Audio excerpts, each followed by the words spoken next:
¿Por qué nuestro estómago hace ruido cuando tenemos hambre?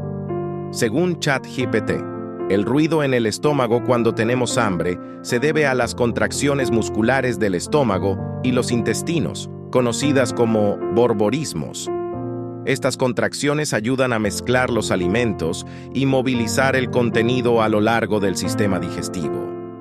Cuando el estómago está vacío, el sonido de estas contracciones puede ser más audible, creando el característico ruido del hambre.